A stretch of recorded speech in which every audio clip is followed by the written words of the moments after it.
Hello guys, welcome to my YouTube channel. मैं आज आपके लिए बहुत अच्छा वीडियो लेके आई हूँ। स्पेशल मैं ये फॉर्म आपके लिए लेके आई हूँ।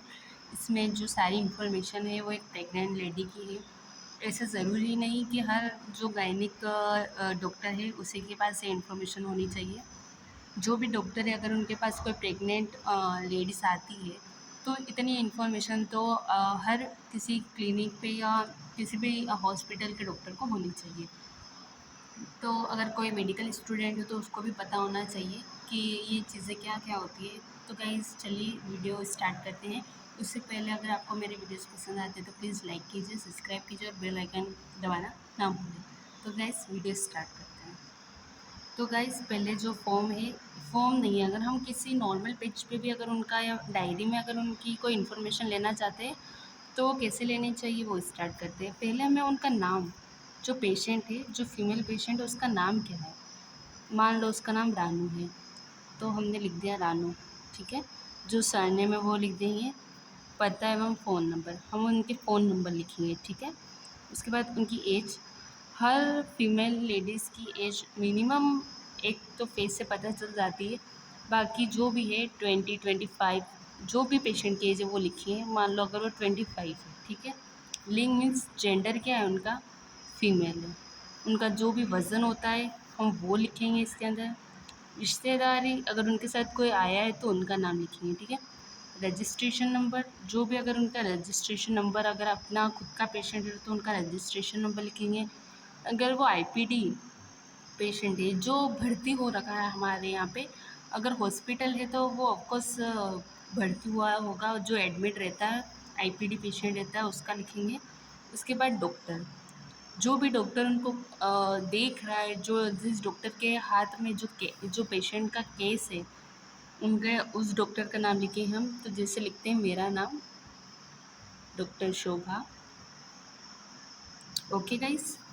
आगे अगर वो एडमिट है तो वो कौन सी दिनांक को एडमिट हो रहा है वो डेट लिखेंगे, टाइम लिखेंगे। जब भी पेशेंट की छुट्टी हो रही है वो डेट लिखेंगे और वो टाइम लिखेंगे। ओके। अब जो मेन फॉर्मूला है वो स्टार्ट होता है गाइस। जिसे हम पेशेंट है उससे पहले पूछेंगे हिस्ट्री। हिस्ट्री के लिए आता है HO। हम उससे पूछेंगे क्या आपको प्रेगनेंसी है तो बोलेगी हाँ। हम उनसे पूछेंगे कितने मंथ है आपको तो वो बताएंगे 3 मंथ, 4, 5, 6 जितने भी मंथ हो। मान लो उसे हैं 3 मंथ तो हम लिखेंगे 3 मंथ एमेनोरिया, ठीक है गाइस। उसको 3 मंथ की प्रेगनेंसी है। Amenorrhea means stop bleeding. Okay. Menstrual cycle की जो ब्लीडिंग है वो स्टॉप है कितने मंथ से, 3 मंथ, इट्स मीन्स प्रेगनेंसी।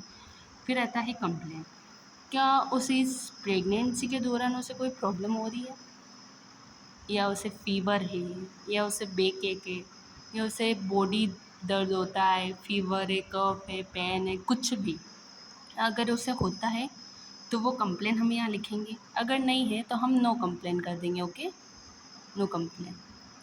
आगे बढ़ते हैं। क्या हो सकता है कि कोई पेशेंट, हाँ मीनार की वाली तो आती नहीं है, पहली बात इस फॉर्म के अंदर उसका कोई काम ही नहीं है। फिर हम पूछेंगे PMC means post menstrual cycle, जो उसके पहले जो पीरियड्स आते थे ये मंथली हिस्ट्री के अंदर आएगा, जो उसको पीरियड से रिलेटेड रहती है। PMC मतलब पोस्ट मेंस्ट्रुअल साइकिल। क्या जो पहले पीरियड्स आते थे उसको प्रेगनेंसी के पहले वो रेगुलर आते थे, इरेगुलर थे, क्या उसे मंथ मंथ टू मंथ आते थे या फिर 1-2 मंथ छोड़ के उसको पीरियड्स आते थे वो लिखेंगे। अगर वो रेगुलर थे तो हम रेगुलर लिखेंगे। अगर उसे इर्रेगुलर आते थे तो हम यहाँ पे इर्रेगुलर लिखेंगे, ठीक है गाइस। जो भी जैसे पेशेंट बताता है वही चीज़ लिखनी है हमने अपने को, ठीक है। अब नेक्स्ट पॉइंट आएगा LMP, लास्ट मेंस्ट्रुअल पीरियड्स। जब लास्ट जो पीरियड्स है उसे कब आए थे, जैसे वो बताएगी कि मुझे जो प्रेगनेंसी के पहले जो पीरियड्स थे वो 1 जनवरी 2023 को आया था। ये है उसका लास्ट मेंस्ट्रुअल पीरियड की डेट। ओके। EDD, जो लास्ट डिलीवरी रहती है वो आती है तो जो आपने देखा होगा जो गायनिक के जो भी डॉक्टर रहते हैं वो तारीख बताते हैं, तो वो तारीख बताते कैसे हैं? जो उनकी डेट रहती है मेंस्ट्रुअल साइकिल की, जो भी उसके पीरियड्स की डेट रहती है पेशेंट की, उसमें जो डेट रहेगी आगे की, उसमें 7 डेज़ ऐड करते हैं। तो अगर 1 में हम 7 डेज़ ऐड करते हैं तो वो आएगी 8। ओके गाइस, हमें डेट के अंदर 7 डे प्लस करना है, 7 प्लस करना है, तो वो आएगा 8। अब जो मंथली है, मंथ कितने मंथ की प्रेगनेंसी होती है? 9 मंथ की, नॉर्मली होती है 9 मंथ की। तो अगर हम 1 में 9 मंथ ऐड करेंगे तो कितने मंथ आएंगे उसको? 10वां महीना आएगा। ओके गाइस, तो यहाँ पे 10 आएगा। ओके, और ये इसी इसी साल का है, इसी साल का मंथ है, तो उसमें आएगा 2023। मतलब उसकी मेंस्ट्रुअल डेट से हम उसकी जो डिलीवरी की डेट है वो निकाल सकते हैं। ओके, अब आएगी जो पेशेंट की खुद की हिस्ट्री है बोलेंगे। मैरिड है वो? यस, कितने, या उसको 2 ईयर हो गए जैसे। बहुत सारी लड़कियां शादी से पहले भी प्रेग्नेंट होती है, तो यहाँ पे अनमेरिड आएगा। ओके, पर नॉर्मली ऐसा होता नहीं है। हम मैरिड हैं, उसको 2 साल हो गए उसकी शादी को। फिर ये चीज़ बहुत इम्पोर्टेंट होती है। ये ग्रेविडा रहता है कि कितने जो फीमेल पेशेंट है उसको कितने बच्चे हो गए हैं, कितने उसने गर्भधारण किए हैं, कितने डिलीवरी हुई है, कोई अबॉर्शन हुआ है, और लाइव कितने हैं। ठीक है, मान लीजिए ये पेशेंट है, इस पेशेंट को मान लो ये दूसरा बच्चा है। ठीक है, तो ग्रेविटा कितना आएगा? 2। जितनी बार मतलब पेशेंट जो है वो प्रेग्नेंट हुई है, उतनी बार हम ग्रेविडा में उतनी टाइम लिखेंगे। पी पी से आता है कि पेशेंट का जो बेबी है वो उसकी डिलीवरी कितनी बार हुई है, पेशेंट ने कितने बच्चों को जन्म दिया है। उसके बाद अगर वो जो पेशेंट का जो बेबी रहता है उसकी डेथ भी हो सकती है। ओके, वो लाइव भी रह सकता है, ज़िंदा भी है, मर भी जाते हैं। ओके गाइस, अगर वो बोलती है कि मेरा एक बच्चा है, वो 2 साल का हुआ, 1 साल का हो गया सॉरी, क्योंकि 2 इयर्स तो उसकी शादी को हुए हैं, 1 साल का हुआ था और फिर मर गया, तो यहाँ पे कितना आएगा? यहाँ पे भी 2 ही आएगा, क्योंकि उसने 2 बार प्रेगनेंसी हुई उसको, और उसका बच्चा हो गया, डिलीवर हो गया, उसके बाद उसके बेबी की डेथ हुई।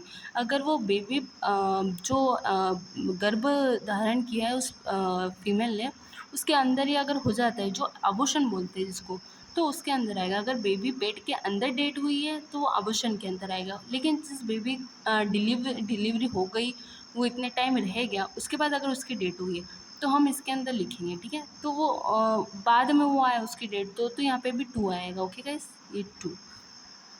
अबॉर्शन हुआ है उसको? नहीं, तो यहाँ पे 0 आएगा। अगर उसका पहले अबॉर्शन हो गया है तो हम 1 लिखेंगे।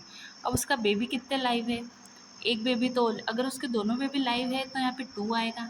ओके गाइस, नहीं सॉरी गाइस, मुझसे गलती हो गई कि दूसरा ग्रेविडा अगर वो इस टाइम प्रेग्नेंट है तो यहाँ पे 1 ही आएगा। ओके गाइस, क्योंकि उसको दूसरा बेबी उसके पेट में है, एक बेबी डिलीवर हुआ है, अबॉर्शन एक हुआ नहीं है। बच्चा अगर ज़िंदा है तो लाइव में 1 आएगा।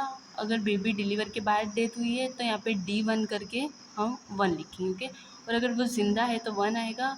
अगर बेबी डेथ हो गई है तो 1 आ जाएगा, D1। ओके, और अगर अगर अगर जो फीमेल है वो पहली बार प्रेगनेंसी हुई है तो यहाँ पे ग्रेविटा में फर्स्ट आएगा और बाकी सारी जगह 0 आएगा, और उस पेशेंट को बोलते हैं हम प्राइमी। वो पेशेंट जो रहता है वो प्राइमी रहता है। ओके, आगे बढ़ते हैं। Post medical and surgical illness, क्या उस फीमेल को पहले कोई मेडिसिन लेने की ऐसी ज़रूरत पड़ी है जो लॉन्ग टाइम तक उसे चली है? सर्जिकल, क्या उसको कोई सर्जरी हुई है? जैसे बहुत सारों को अपेंडिक्स की प्रॉब्लम होती है और उनका ऑपरेशन भी होता है, तो अगर वो बोलती है कि यस, तो हम उसका रीज़न लिखेंगे कि उसको किस चीज़ की जो है वो सर्जिकल जो उसको सर्जरी हुई है। अगर वो होती है तो वो हम लिखेंगे, अगर नहीं होती है तो हम नहीं लिखेंगे, मान लो इसे नहीं है। ओके, फैमिली हिस्ट्री, ऐसी कोई प्रॉब्लम है जो उसकी फैमिली में चलती है, बहुत लोगों को डायबिटीज़, हाइपरटेंशन ऐसी चीज़ें रहती हैं जो फैमिली मीन्स आगे ग्रो करती रहती है, वो जेनेटिक रहती है। अगर उसे है तो यस लिखेंगे, अगर नहीं है तो नो। और अगर वो चीज़ है तो हम लिखेंगे कि यस ये चीज़ है, और वो चीज़ क्या है, जैसे हाइपरटेंशन है, डायबिटीज़ है, तो वो चीज़ भी हमें आगे लिखनी है। फिर आएगी ड्रग एलर्जीज़। अगर उसे कोई ऐसी चीज़ है, कोई ऐसी मेडिसिन जिससे उसे एलर्जी है, अगर वो बोलती है हाँ, जैसे बहुत को एविल, डाइक्लो, जो भी मेडिसिन है जिससे जिसको एलर्जी होती है वो चीज़ हम यहाँ लिखेंगे। ठीक है गाइस? अब बात आती है पेशेंट की। अब पेशेंट को जो जनरल कंडीशन है, जीसी मीन्स जनरल कंडीशन, वो जनरल पेशेंट दिखता कैसा है? फेयर दिख रहा है, पेशेंट एबनॉर्मल दिख रहा है, या फिर पेशेंट का जैसे जो रहता है ना एक मूड, वो नहीं है। जो पेशेंट मोस्ट कॉमनली फेयर दिखते हैं अपने को, ठीक है? उसका टेम्परेचर क्या है? पेशेंट जो है वो एक आपके पास इतने तो इंस्ट्रूमेंट रहते हैं कि आप उससे जो भी है सारी चीज़ें अपन देख पाएँ उनके उनसे, उनका जो भी टेम्परेचर रहेगा वो हम लिखेंगे। उनकी पल्स क्या है, बीपी क्या है, उनका पेलार पेलार प्लस आता है मोस्ट कॉमनली। ईडिमा, तो उन्हें ईडिमा तो नहीं है जो पैरों में होता है, मोस्ट कॉमनली दिखने को मिलता है, जो हम ऐसे प्रेस करते हैं तो एक गड्ढा सा बन जाता है, जो ज़्यादा वाटर एक्यूमुलेशन की वजह से होता है, मीन्स बहुत डीपली है वो चीज़। मैं आपको किसी एक दिन टॉपिक पे वो ईडिमा बताऊँगी, ठीक है? लेक्टस देखेंगे, आरएस यानी रेस्पिरेटरी सिस्टम नॉर्मल है या नहीं, सीवीएस नॉर्मल है नहीं, पेल पर एब्डोमेन मीन्स इनका एब्डोमेन सॉफ्ट है या नहीं है। बहुत लोगों का जो एब्डोमेन रहता है वो बहुत टाइटली रहता है, तो वो चीज़ भी हमें देखनी है, पर एब्डोमेन कैसा है। पीएच देखेंगे उनका, पीवी देखेंगे, पेल्विक रीजन देखेंगे हम उनका। ये चीज़ें जो रहती है वो एक पेशेंट की हमें नोट करनी रहती है, ताकि हमें पता चले कि हाँ, पेशेंट को कोई प्रॉब्लम है, नहीं है, वो सारी चीज़ें हमें पता रहती है। ठीक है गाइस? तो ये है एक फ़ीमेल जो प्रेग्नेंट लेडी है उसकी प्रेगनेंसी की इन्फॉर्मेशन। नॉर्मली हमें इतना तो लेनी ही चाहिए, और मेरे हिसाब से मैं तो लेती रहती हूँ ये चीज़ें। सॉरी, मुझसे यहाँ पे एक गलती हो गई थी, बाकी वीडियो पूरा सही है, आप देख लीजिए। और भी अगर आपको ऐसी कोई डिफरेंट चीज़ अगर आपको मुझसे चाहिए तो मैं आपके लिए ये ऐसी वीडियो लाती रहूँगी। तो गाइस, ये आज का वीडियो कंप्लीट हुआ। इसके बाद अगर कोई इन्वेस्टिगेशन हो तो हम इधर साइड में उसका इन्वेस्टिगेशन भी लिख सकते हैं। बाकी जो ऑब्स्टाइनिक के डॉक्टर रहते हैं वो यूएसजी मोस्ट कॉमनली, इसके बाद जो इन्वेस्टिगेशन रहती है वो उनकी यूएसजी रहती है, सोनोग्राफी बोलते हैं जिसे हम, जो कि हर मंथ 2 मंथ 3 मंथ के अंदर रिपीट होती है उनके। तो गाइज़ ये था वीडियो, कुछ नया था। ठीक है गाइज़, बाय। वीडियो को लाइक कीजिए, सब्सक्राइब कीजिए एंड फॉलो कीजिए। बाय।